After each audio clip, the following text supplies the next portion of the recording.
This episode contains material including issues relating to suicide, suicide ideation, and mental health that could be distressing for some listeners.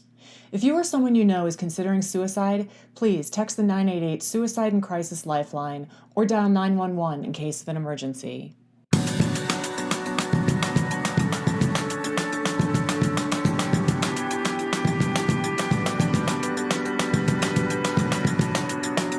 This is Carrie Offstein Rosenthal, and this is the podcast Held. My love, you left me in the summertime, and all the leaves were on their trees, and all the flowers still smelled so sweet. Then the cold came. Angie, one of the things I wanted to make sure we addressed was your healing process and all of the work you've put into recovering from what you went through, and to move from that into sort of celebrating your son and your new family. You've talked about Deb, the therapist with whom you are working. As you know, we will be talking with her today. For our listeners, it's worth noting that we have signed legal documents giving Deb Angie's permission to speak with us. We have also given both Angie and Deb final edit on this to preserve both their relationship and the integrity of the work they continue to do together. So first of all, why don't you talk to us a little bit about what it was like to begin this process with Deb?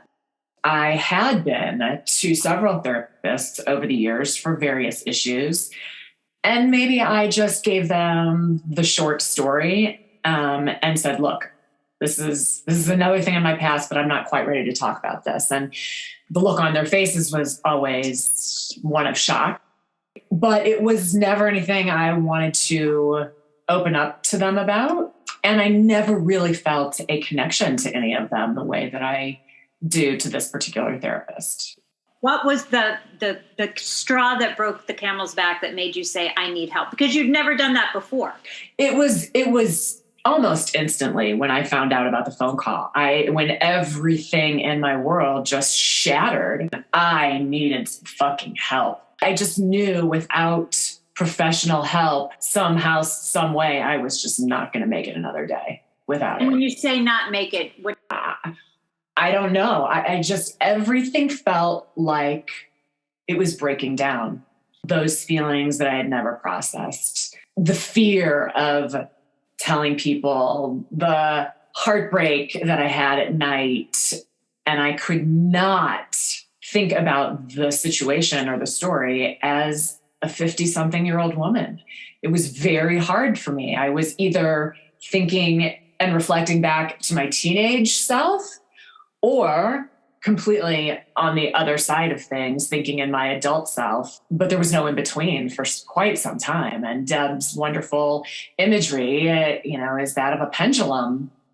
I was swinging really, really, really far into those teenage years. And every once in a while, I'd swing super, super high the other way and get back into adulthood and realize, wow, I went through a lot. And this is a really big thing. And Deb's goal for me and my goal for myself was to just get that pendulum, just to start swinging a little bit in the middle, being able to access all feelings of every part of me and integrating really this teenage self and these teenage emotions with this adult self. Did you feel okay laying bare to Deb? Especially at the beginning when I was feeling so incredibly shattered and deep and dark. I was willing to be open and honest. I just felt like there was no other way to get the help I needed. It's not to say I haven't sugarcoated things, in the last couple months since I've been feeling better, but she's one to call you out. Before the phone call, talk about a pendulum swing. You were on the very furthest end of letting people see you vulnerable. Yes, 110%. Yeah. And then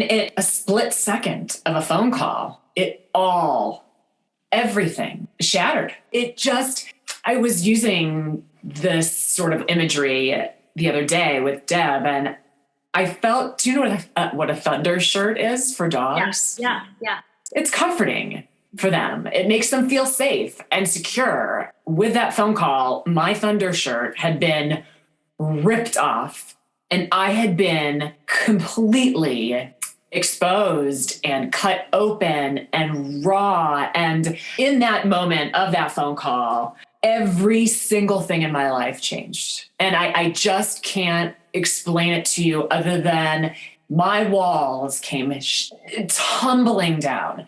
The Band-Aid was ripped off. It was right there in front of me. There were no baby steps getting to that. It was like a semi-truck had come and hit me out of absolutely nowhere. And everything I thought my future was going to be, everything I thought I was, everything I thought would never, ever come to fruition was right there in my face. I needed help. There wasn't enough tequila. There wasn't enough anything at that point. I was going to have to deal with this in a way that I didn't deal with it the first go around. At that point, and for many months later, I desperately wanted help. For the first time, I desperately asked for help, needed it, wanted it. And that was the first time in your life you think you've ever done that? Probably. She had me writing in a journal. She would give me different pieces of homework every week or every couple of days, just depending on what we would discuss. At one point, she had me do a drawing of what I was feeling. But I remember just taking a big, dark, black pen and just making this big blob and all of the things that were a part of it, which were all of my emotions. And I remember looking at this piece of paper after I did it, thinking, that is pretty deep. That is pretty dark. That is overwhelming for someone to go through. She wanted me to join a support group for mothers who had given their child up for adoption.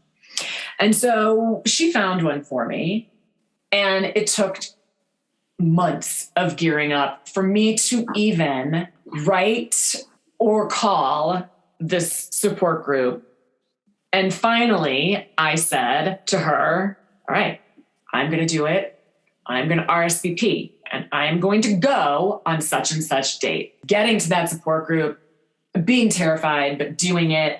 I was one of two people. And, Deb said to me, look, Angie, first step is done. You RSVP'd, you're going, you reached out. Second step, you go.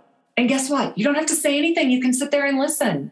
Well, that actually did not happen. I did tell my story, and nobody got hurt by it. Everybody was supportive and cried right along with me and held my hand and understood what I was going through. And it was so incredibly far out of my comfort zone. I can't express to you that enough. But leaving there, as heavy as I felt, because I had heard someone else's story and then I had obviously just told my own, and there was a lot of emotion wrapped up in the whole thing, I felt like I just wanted to call Deb and give us both a pat on the back and say, look, we're doing it. That too is something for our listeners that's very different for you, patting yourself on the back. I've never, ever heard you say that you wanted to. Ever. Yeah, that doesn't happen often. So how long into your therapy was it that you went to the support group? About the 8-month mark. There is a little portion in my journal that I've read to Deb. It was surrounding the support group, and I was quite nervous that I would have just a very different feeling about putting my child up for adoption that others would. I did not want to have this baby, and I did not want to give it away, and I for sure did not want to raise it. I wanted it gone. I closed my eyes at night for something to change. I wanted an abortion, not enough, though, to admit what was happening to me. It was too late, and adoption was my only choice. I was not brave. I backed myself into a corner. I loved children. I was drawn to them, but I was not going to disrupt my boyfriend. And I was not going to go down that road myself, being that young.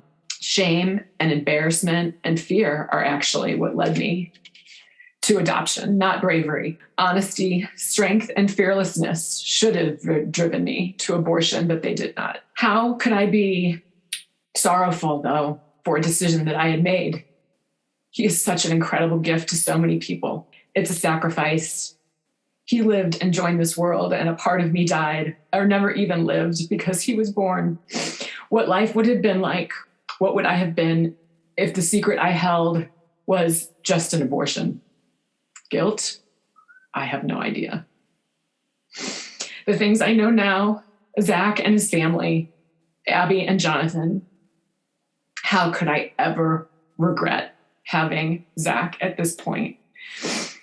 And then I wrote a part that I think you're going to like, Carrie. I said, and I recall writing this, I said, she'll be there. She'll be there taking good care of you. She was only a child. But you are not.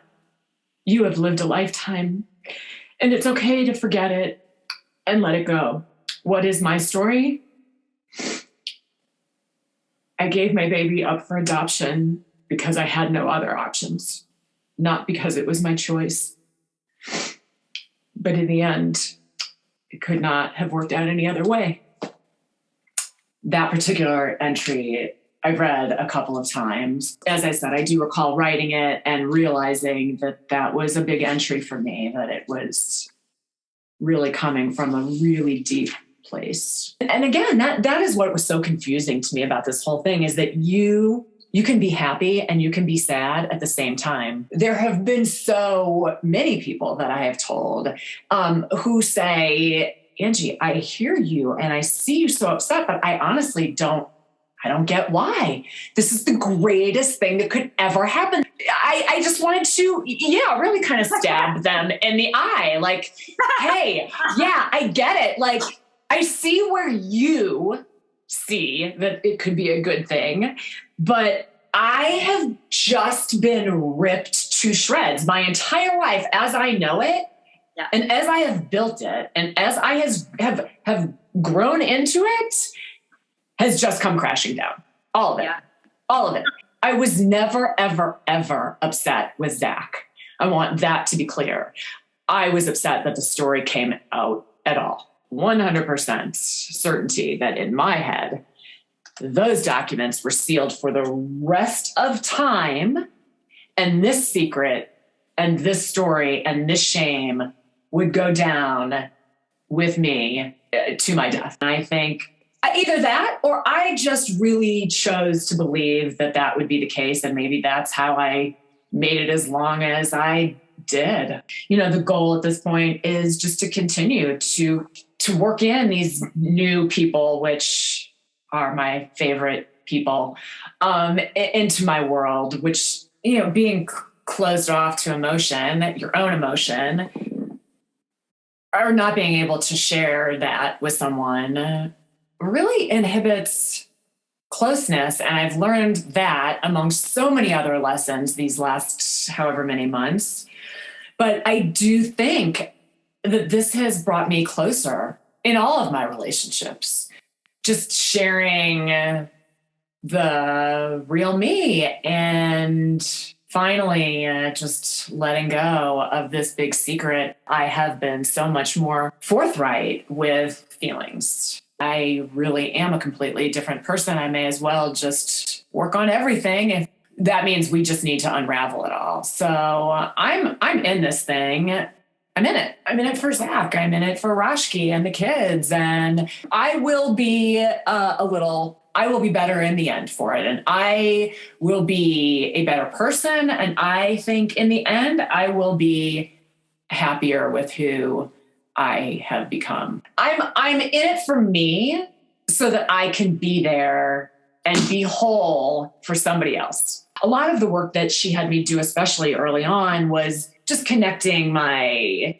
body with my brain, and really taking care of myself and supporting myself. And at some certain points where I just felt like I could not regulate my breathing or my heartbeat or my thoughts, she had me go outside. It was the middle of summer. I went outside and she had me put my heart next to the ground. So I laid on the ground, spread eagle, stomach on the ground, and I let the earth just carry my weight. And I really tried to let every part of myself just feel being held by the earth and being supported by the earth. And I swear to you, I can't tell you how many times I have done that. And it is very cathartic for me. And I thought, this is so silly in the very beginning. Why do you think it was so cathartic for you? In the same way she said, just that you let something else hold your energy. And I really felt that. Did you cry? Oh, yeah. I cried when I made the picture. I cried when I made a journal entry. I cried when I brushed my teeth. I cried when I turned on a light switch. I cried for every reason. And now I realize I have become somebody who cries at things. Did you cry before, would you say? Yes, perhaps, but not in the way that I allow myself to now. Have you had a moment where you were like, hey, didn't treat that 15-year-old girl very well? I need to be nice to that 16-year-old girl. You haven't felt that yet. No, I don't feel that. I feel sorry for her, but probably not in the ways that you're going to want to hear. I want to hear. I feel sorry for her because she was stupid and made dumb decisions. But also, a day has not gone by since July 26th of 2021 that I have not been just so grateful for the events that did really take place.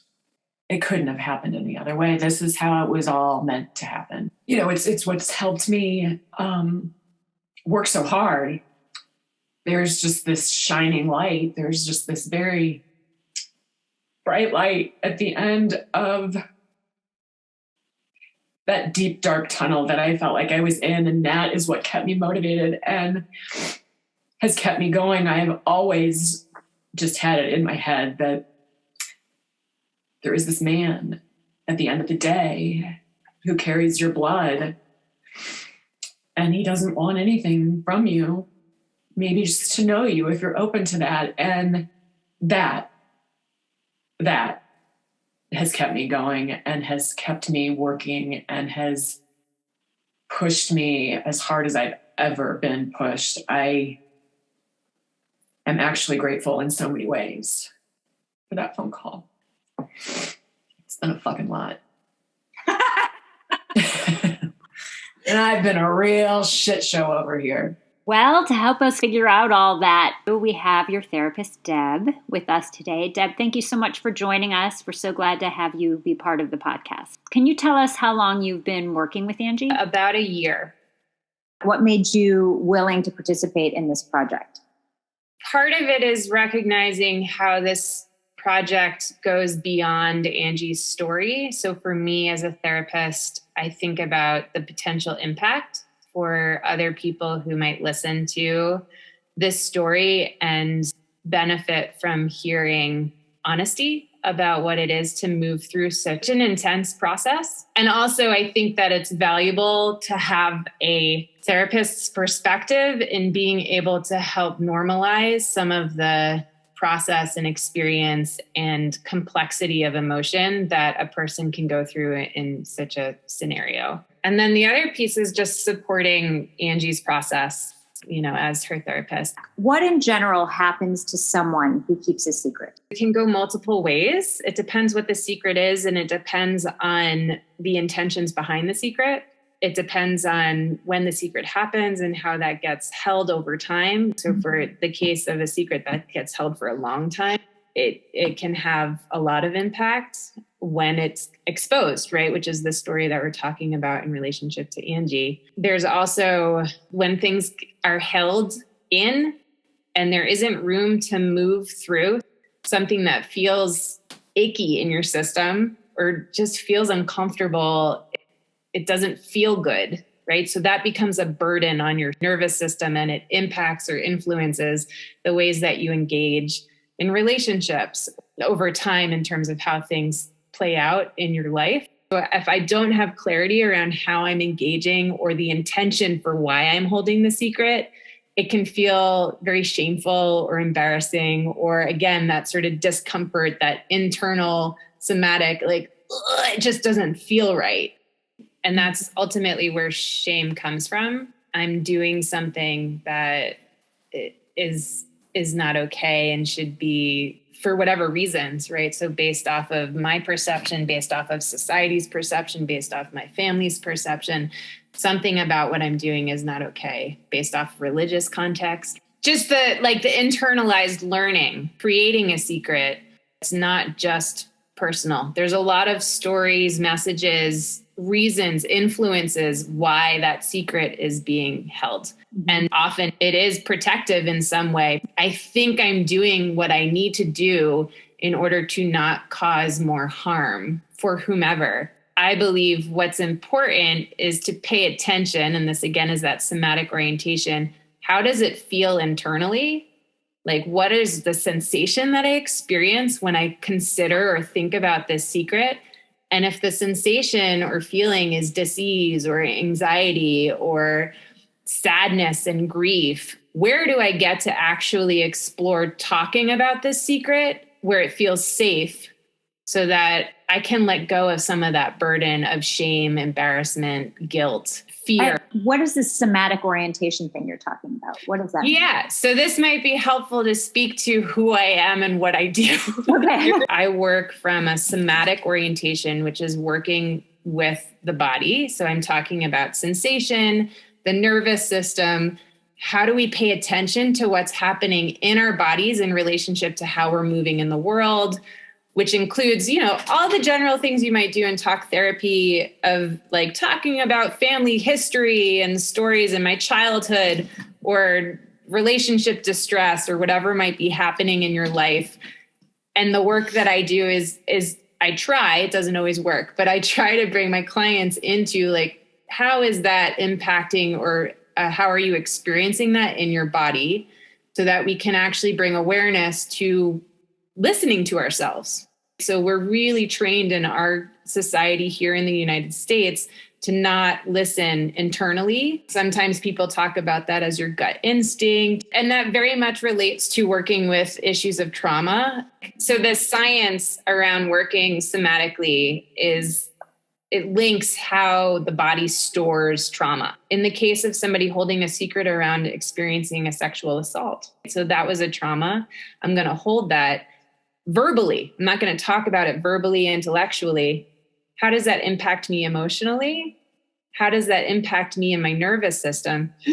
Like a tightening that might happen in response to anything. And so the ways it gets held literally in our nervous systems, in our bodies. Mm-hmm. And so working with that from a somatic orientation, how I work with folks is, how do we bring in that awareness so we can start listening to the things that, if I'm holding a secret for many, many, many years, I've figured out how to quiet that.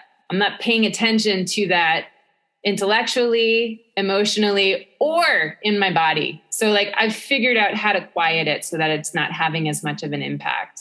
And if it's quieted, does that mean it's quieted for all topics mostly? So it can just be that one compartmentalized topic.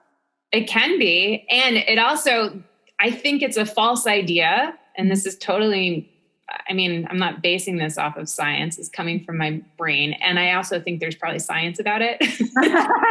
But I think it's a false idea it's an illusion that I can actually quiet something like that.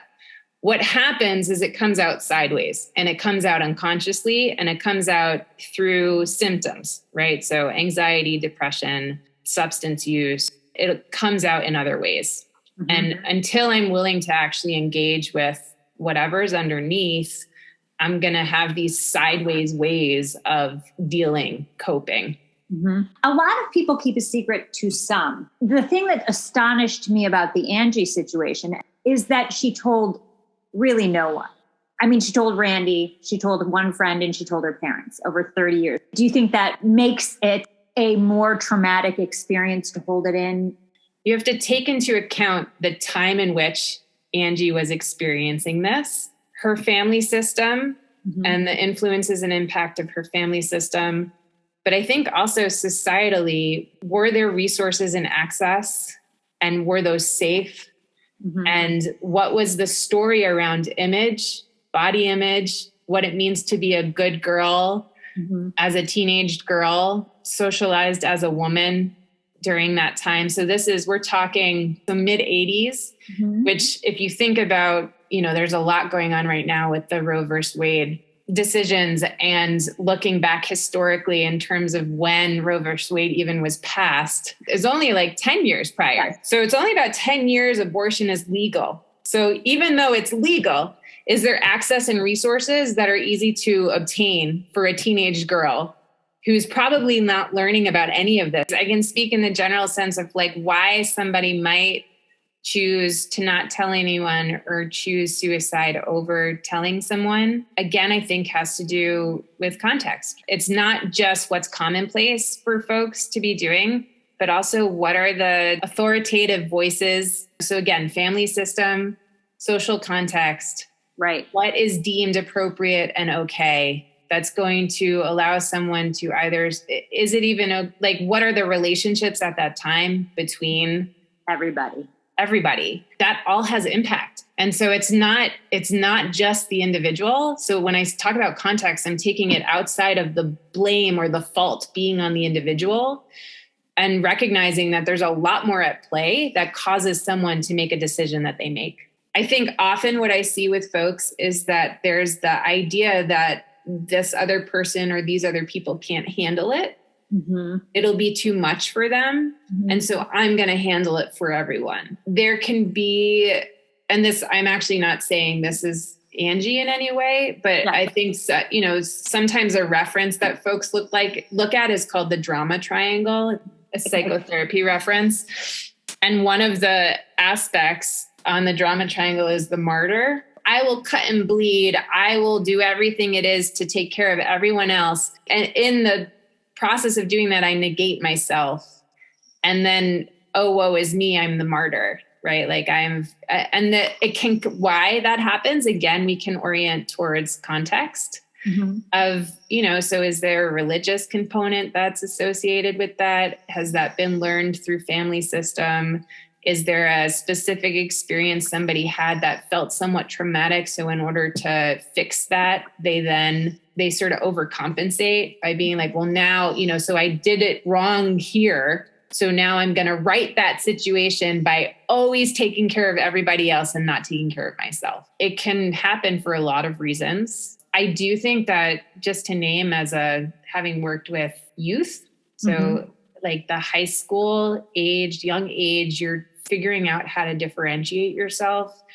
There is a huge external locus of control. In order to fit in peer pressure, I'm going to focus on everybody else in order to make myself fit, or sometimes make myself not fit very intentionally. Part of that is because we grow up developmentally with being cared for by other sources. And so as we were developing through teenage years and then moving into adulthood, orienting into like more of an internal locus of again, this comes to that listening internally, like what is my experience internally?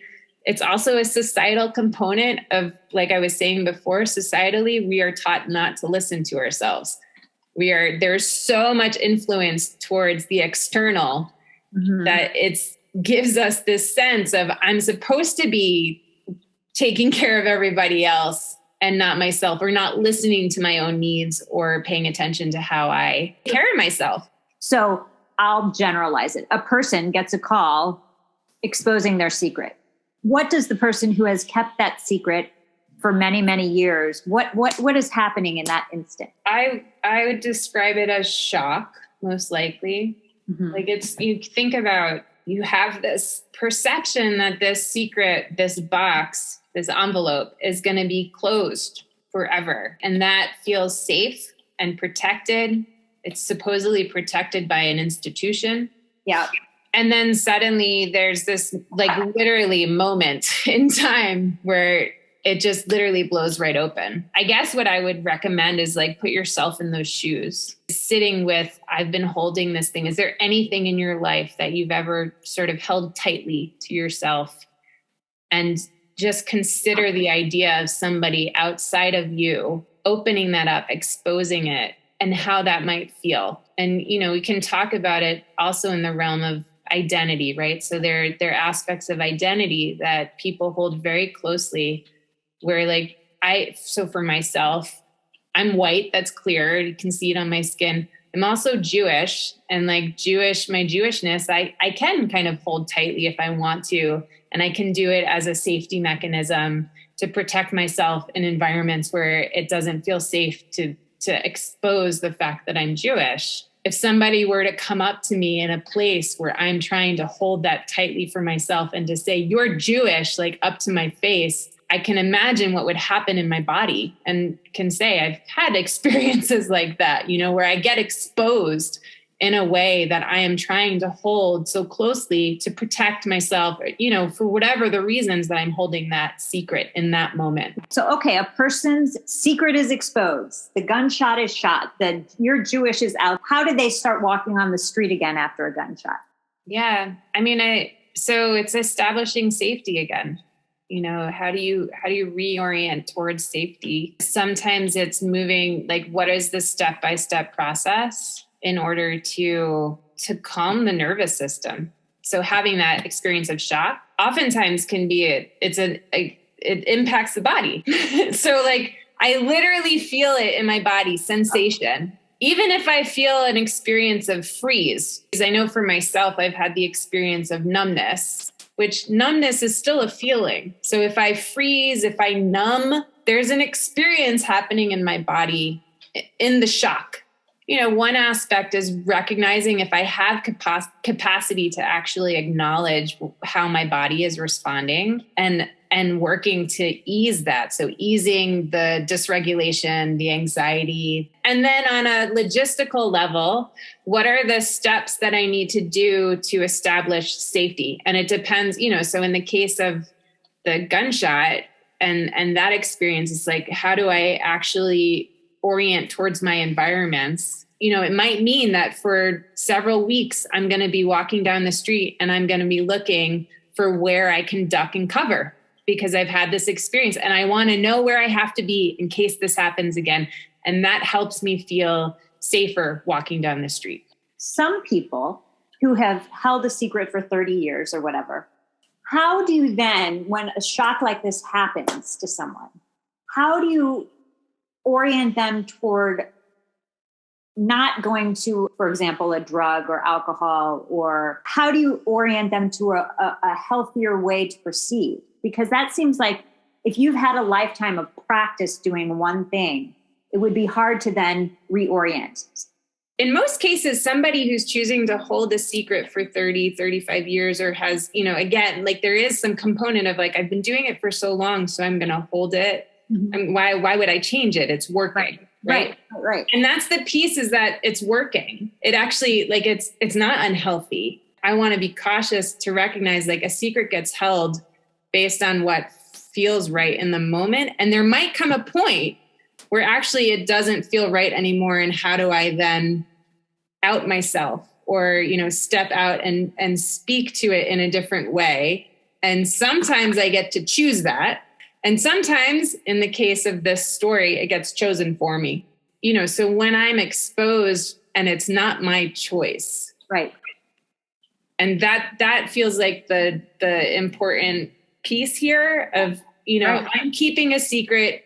I'm choosing to keep a secret. It's keeping me safe, either for the expansive time or just specific to the moment of like, my example of my Jewishness of like, there might be places where I might keep that secret mm-hmm. and it's momentary that I'm choosing to keep the secret. It's my decision.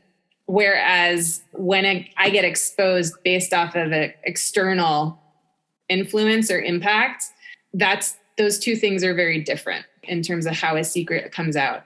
And so then to move into the question of, how do you orient differently when you've been exposed? What do you do in order to not fall down into unhealthy coping mechanisms, substance use, or self-harm, or, like different ways in which I might be harming myself in another form? For any situation, ultimately it comes down to resources and access to support. And if you have people in your life that you can at this time rely on, or can seek out services with a professional, can connect with chosen family or community, like those are all pieces that support us from falling into isolation and falling into rabbit holes of harm. And again, I don't want to say that as being that's the only thing that helps. But the reality is that access to resources is a huge component of how people move towards healthier choices or choices towards healing versus choices of potential harm or more harm. You got you, and that keeps you safe. Let's say that. Let's just say that's what's going on. Like you said, if you're forced then to open up, although I want to just say one thing. In the case of Angie, and I said this to her, she didn't have to tell anybody. She could have just put it away. Yeah. And there was a real choice there. That has to do with the new context that took place, which is, and I feel comfortable saying this, and the new context being that Angie has extended family and she's really, really proud of this human in her life, Zach, who just lights her up. Right. And so very specific to Angie's situation is that the context changed and there was something that was pulling her into, well, I want to be able to share this. Now she's really faced with comfort, meaning she could put your Thundershirt back on and just continue on with your life. Or, well, you could, or you can say, now I want this other thing over here, but I can't have a Thundershirt on for it. I have to redo it. I have to come up with a new solution. So what is that process like? How do you come up with the new path forward when someone really isn't used to that? Yeah. I mean, I think that my experience, both personally and with working with a range of clients, humans, that really part of what I'm working with is holding the complexity of emotions. When someone holds something very tightly and doesn't allow themselves to let it move through or explore the underlying messages, experiences of that thing, right? Whether it's trauma, a story, a past experience that they had never allowed themselves to process or speak to with another person, I think there is a tendency to compartmentalize and not allow the full range of emotion that might connect to that story experience. And a lot of what I'm doing with folks is helping to give room for the complexity, where there's going to be anger, there's going to be sadness, there's going to be joy, there's going to be grief, rage, care, and love, and that it's actually okay for all of those things to exist. So I had a very profound experience of grief and joy. It was something that was spoken to me, like this idea, you can feel grief and joy at the same time, and they're actually intertwined. So the more that I give myself opportunity to really feel into grief, sadness, the more I'm able to give myself room to feel into grief, sadness, the more I'm able to fully give myself room to honestly feel into joy and happiness, and allowing the realization that those live together, right? So it's sort of like the yin and yang, the ways that these things are intertwined and one impacts and influences the other. And I do feel that is a deep part of human experience and human healing. In terms of an example, I can speak to an earlier relationship for myself where I was in a partnership with somebody where I was working so hard to make it work. There was a moment where I realized what I was fighting for was what I wanted, but wasn't necessarily what this other person wanted or what they could offer, like even provide, like offer me. It wasn't where they were. And when I let go of that, really the language is like trying to fight for this person to be different than who they are. And I think I'm sharing this as an example because I imagine it to be somewhat relatable. And so I let go of fighting for this person to be someone that they weren't, or in this moment in time, like it just didn't work. The moment I let go of fighting for that, I felt a huge sense of relief and actual joy, because I was like, I get to move forward with what I clearly want. And I'm no longer holding this person responsible for something that they can't offer me. However, I also experienced an intense amount of grief because the relationship was ending. And so that was one of my first experiences of really feeling into how grief and joy, like clarity of like, this is what I'm wanting. This is where I'm moving. And it's so clear that our relationship is ending, and that's okay. And dang, I'm sad. Our society in the United States is very good at putting out this expectation and perception that you should be happy all the time, that you should be seeking pleasure and success. And the way that looks is how the big billboard presents it. The idea of Instagram or Facebook, where it's like everybody's presenting their best life. Right. And then you compare yourself to like, oh my God, they're going on these amazing trips. And why can't we have that? Yeah. So society has this influence context, like what's the culture that we're living in, and how does it impact the perception of how I'm supposed to move through the world? What are the supposed to's that I'm living in? Does that mean that somebody's only living a half life? I'm like, no, they're living their life based on what they understand and know in a present moment. Mm-hmm. Can that change at any given point? Because either the person chooses to, or some sort of external factor, or the context changes? Absolutely. Mm-hmm. And then who's there to help support it change? Mm-hmm. And it's whether or not a person is stepping into that in any given moment because of what they have available to them. So as a trauma-based therapist, so working with issues of trauma, my teaching is slow the fuck down. When you're working with someone who's moving through something, anything, and trauma, we talk about little t or big T, right? So in terms of, is it trauma based on like my life is literally at risk, as life or death situation, or is it trauma in that a part of me was exposed that I wasn't anticipating would ever be exposed, or it was exposed in a way that was not my choice, right? Somebody else did it for me, and that can feel really traumatic. And so my process with folks when they come in is to work slowly to find out, one, what are your resources? Any kind of resource, which includes substance use. Like, is that helping you right now? We're looking at harm reduction. What are the ways that you're helping your nervous system to ease? And then in a week or two, we're going to look at that again and see how we're going to adjust that based on how the context has changed, or how your nervous system is feeling now, right? And there's nothing stagnant about it. It's not this is what's going to work right now, and it's going to work for you for the next 10 years of your life. It's like, no, context is constantly changing. And so allowing space for things to move and shift, is important in order to establish new patterns. My brain has worked in this way where everything is just so for so long.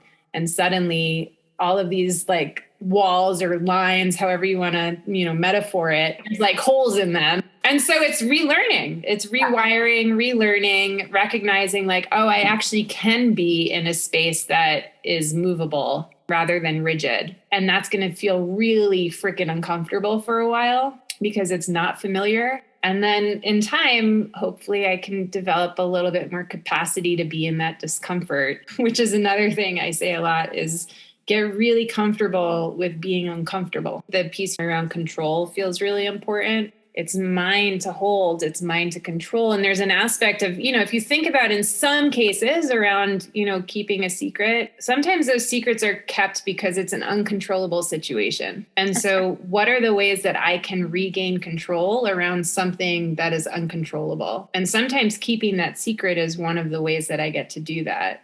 Mm-hmm. And so for that control or that perceived control to be taken away, can be really scary.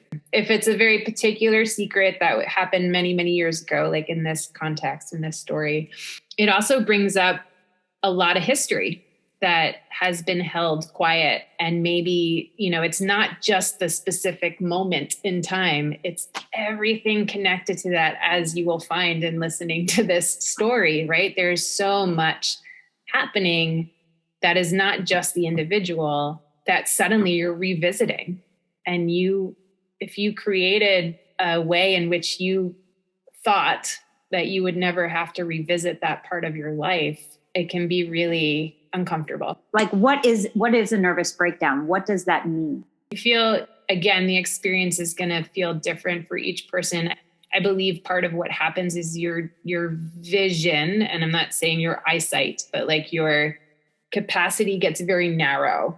Things narrow in. If your nervous system is impacted in such a way, that's potentially all you're able to pay attention to. Mm-hmm. And it feels really scary and uncomfortable because you don't know how to stop it. You don't know how to calm it down. Nothing is working. And you feel like you're losing control. Mm-hmm. If we go back to what I was saying before around, if I'm holding something very rigidly or contained and suddenly that breaks open, being in that open void and having that very dysregulated experience in my body is going to feel really scary. And if I don't have experience of being in the void or being in the unknown or being in this sort of more movable experience of emotions, and that it doesn't all have to be one way, or there's right? I get caught in the supposed to's. Mm-hmm. That experience of that container being broken open and me suddenly being in this big open, like, what do I do with this, is going to feel very uncomfortable. Now, if I've had experience with that, of like that kind of discomfort, of really feeling a whole lot of emotions, I might have more capacity in the moment to be with that dysregulation. Where does self-esteem come into a situation like this? I mean, I think throughout all of it. Yeah.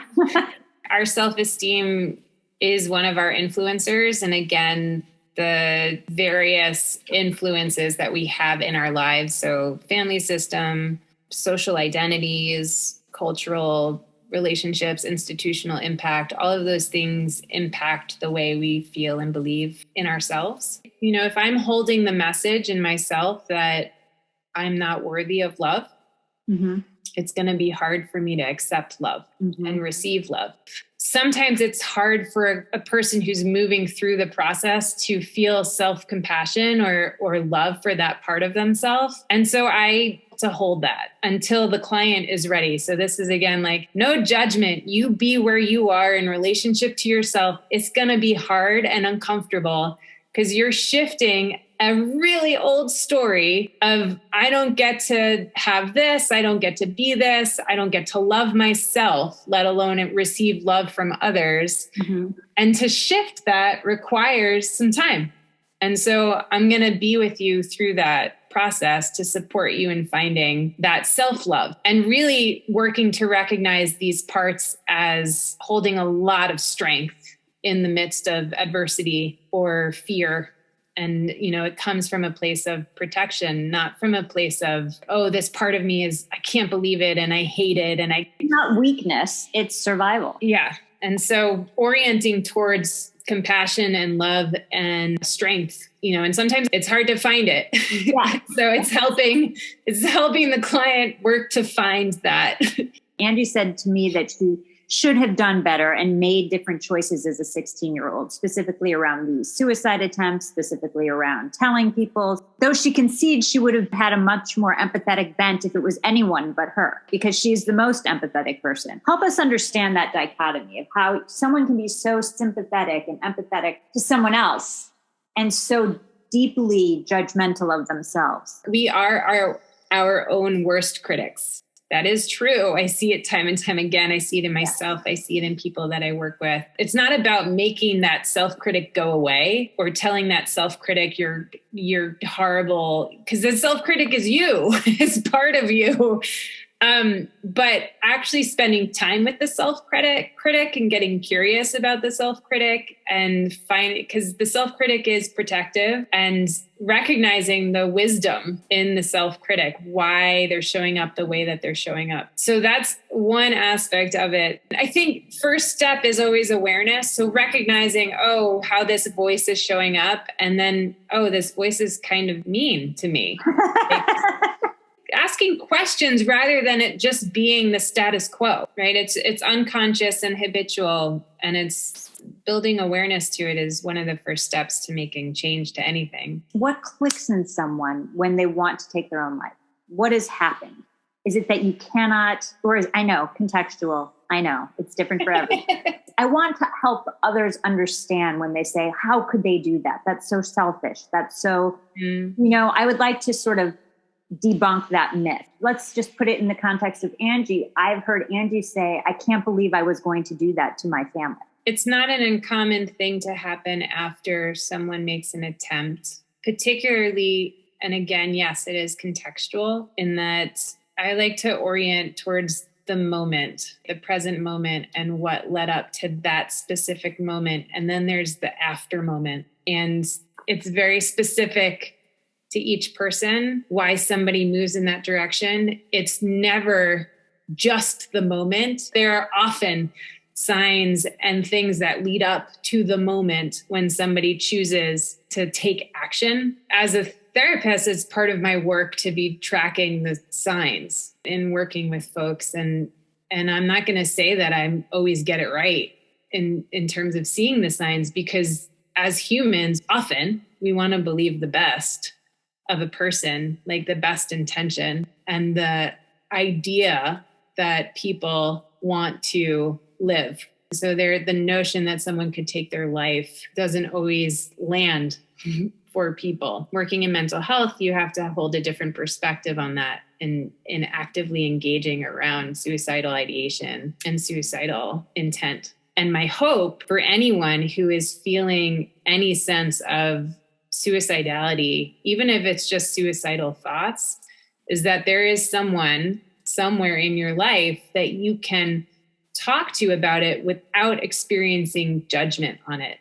Mm-hmm. Because often there is this myth of if you talk about suicide, it'll cause it to happen. And that is a myth. In this idea that if I think about it or talk about it, it's going to make it worse. Usually when somebody is feeling any sort of intention, and I say usually because it's not always the case, one, it's another protective measure, right? It is the ultimate escape from pain, from circumstance. And usually the feelings that come up with that are a call for help, for support, for resources. You're less likely to move towards acting when you actually have a space where you can talk about it and feel safe talking about suicidality. When we get stuck in our thoughts and stuck in the place of not sharing those pieces, I think is where, or not feeling safe, not feeling like I am seen or I have anyone in my life who understands this moment in time, that it can lead towards acting. Because you speak to the piece around how could somebody do that? It's so selfish. Mm-hmm. And I guess what I want to say is the person who's acting is not thinking about being selfish. Like that's not why they're doing it often. There is a desperation. It is survival. It is protective. It is oftentimes it's trying to protect people in a way that they don't realize is maybe not protective. When I say, how could a person do that? It's so selfish. I'm getting caught in the impacts that has on me. Right. And my grief, my sadness, and people are entitled to that feeling because they are. Yeah. To have the experience of losing someone to suicide is devastating. And it's very hard to separate my experience from this person. And I get to be angry, but it's that person who's chosen to act on suicide is clearly really hurting. And my hope is that a person who is feeling that can find it in their own power to share. The anti-suicide moment is sharing. And that's difficult when the secret is keeping you safe. That's a bit of a conundrum, right? And yes. And it's what, so for the individual, again, try to put yourself in those shoes. I'm doing everything I can for survival and to keep myself safe and to keep others safe. Like that is the intention. And I am holding it so strongly that it moves towards actually choosing to take my life. I feel cautious because I feel like we're simplifying something that is way more complex. There's a vast range in terms of what it is to both move towards acting on suicide and what are the contexts in your specific situation that moves you in that direction. I've also worked with folks who have persistent suicidal ideation. Like we talk about suicidality on a consistent basis, and it's not with the intention of acting, but that is how their brain responds to threat, is towards having suicidal thought and actually working with those thoughts on a regular basis so that they don't have to be a secret. And that's very different than a situation where somebody is holding this in a moment in time, right? Where it's a specific context, a specific moment, and I'm moving towards that action of the final escape. You're saying that the way to get through generally, to the extent you can say generally, if you are isolating, it's hard to get help. So it sets you up for failure in a way, the secret.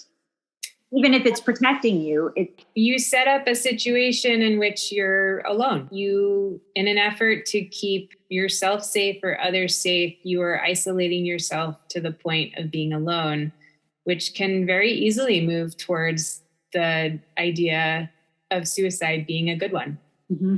When something that we're doing for the sake of protection becomes, or safety, for whatever reasons or intentions we're doing that, gets rigid, that it makes it hard to actually find other options or choices. A big part of my work is supporting people to feel unstuck. I think the reality is that there are situations we can be in where there are no good choices. Mm-hmm. And that feels real shitty. Well, anyway, I've taken enough of your time. I so appreciate you doing this, and you were wonderful, really. So thank you so much. You're welcome. This is Carrie Offstein Rosenthal. You have been listening to the podcast Held. Thank you for joining us. We hope you'll follow us and tell all your friends about us. See you next time. If you or someone you know is considering suicide, please text the 988 Suicide and Crisis Lifeline or dial 911 in case of an emergency.